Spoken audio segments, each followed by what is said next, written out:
How to convert, how to import a table from PDF in Excel.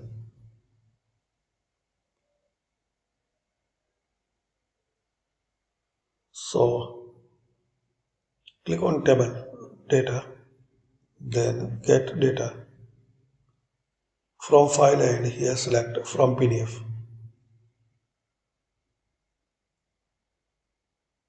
Now select the location where you have PDF.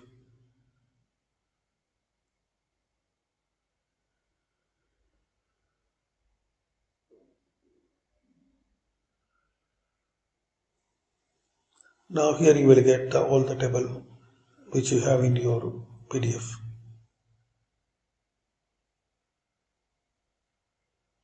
In the page 1, in page 2.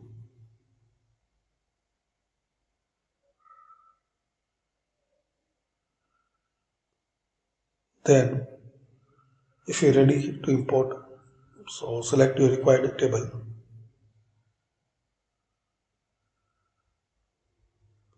Then click on load.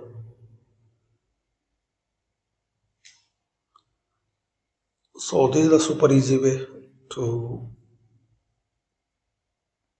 import the table from PDF in Excel.